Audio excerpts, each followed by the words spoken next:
This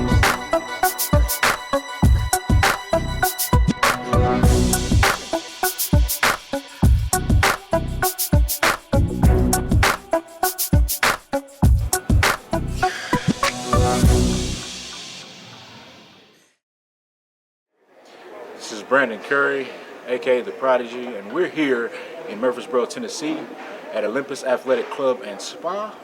And today we're going to train some shoulders and some arms. We're going to really get into it, see how much work done we can get done today, and try to push the intensity just a little bit. You know, this is not necessarily a weakness, but we don't want to be lacking anywhere come Arnold Classic in 4 weeks. So let's get it done. Today we got into shoulder training, and then we finished with some biceps and triceps.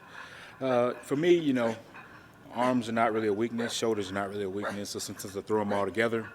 Like today, sometimes I separate them depending on how my week is going. Today we started off with a hammer strength shoulder press, pretty traditional. I think we worked up to 315.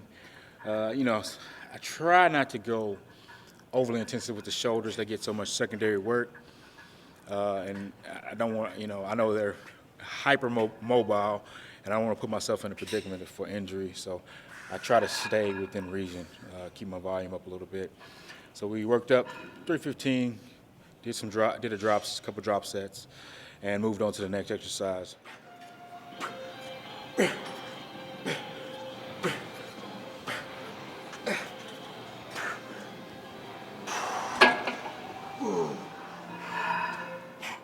Next exercise was standing behind the neck press on the Smith machine. And what we really focused on that is starting off the traps, which is something I learned is a lot more challenging than I've traditionally done it, starting out that bottom range of that motion. You got to make sure your shoulders are healthy with this, guys. It's not an exercise that I suggest you try to really push your load, because that range of motion does not really allow for that kind of load. If you do shorten it and you go to the ears, maybe you can get those weights up a lot.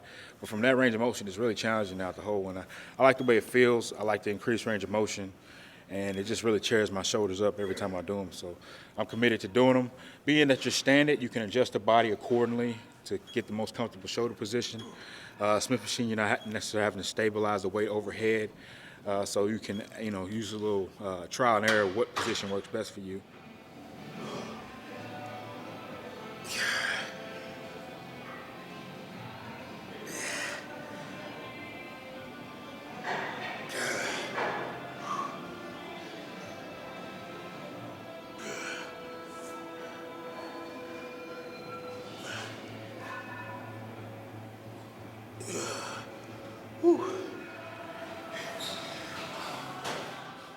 Next exercise was standard upright row. We used the easy bar for wrist comfort. You know, I didn't do anything special. I traditionally tell people not to focus on trying to get the elbows up too high. Just from personal experience, I've done that, and it caused me some shoulder issues for several weeks. And I ran into a nice little article that said that's probably not the best thing you want to do in that position and that kind of exercise, get the shoulders way up over the elbows way up over the shoulders, so to speak. So I kind of keep them even, try to reach that perpendicular to the body or parallel to the floor position on that. And it's just really challenging. Everybody knows it's a tried and true shoulder move. Watch your grip, don't go too close, because that also puts a lot of stress on the shoulder girdle as well. So just play with it a little bit and make sure you're comfortable in that position, because it can be potentially dangerous if you do it wrong.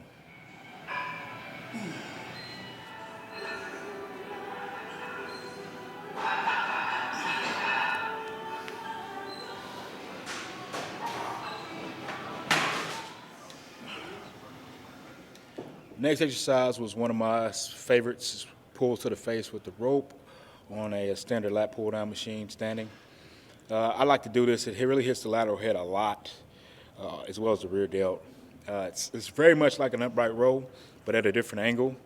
Really, I focus on, you know, that back double bicep shot and how I can really incorporate the shoulders in that position. I kind of focus and simulate that exercise after that movement.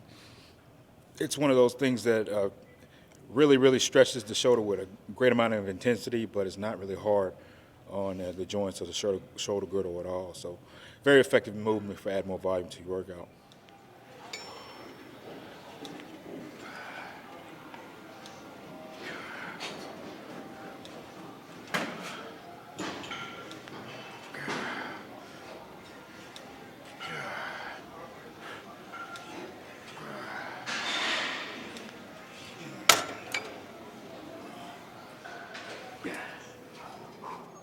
We moved on to the machine lateral raise.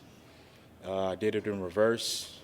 Great movement in reverse, puts you in a nice little fixed position where you can't really challenge yourself by lifting your chest and cheating with the front delt. So it leaves for more even distribution, and you get some tension, a lot more tension in the rear delt than you would if you face forward in that position. I just like the challenge. I try to keep constant tension by not letting those bars really hit the body, and it just helps really just fatigue those shoulders fast in that position. So you really can't go too far wrong when you use that machine. So it's a great way of just challenging yourself with a nice isolation fixed position.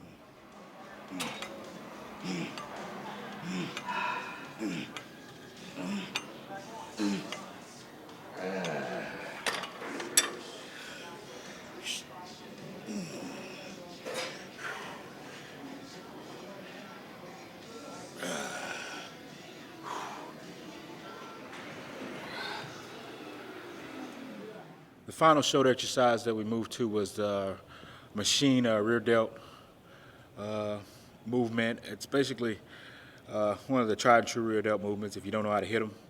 So I just went there and just finished out the movement, try to fatigue those rear delts as much as possible, and just trying to make a complete shoulder cap. Rear delts are a big part of that roundness. When you have that rear delt development, you get that full roundness and those boulder-looking shoulders. Most people don't have problems with front delts or lateral heads, but the rear delt work is really number one, and for a while it was my focus at the beginning of the workout when I thought my shoulders were a little weaker in previous years.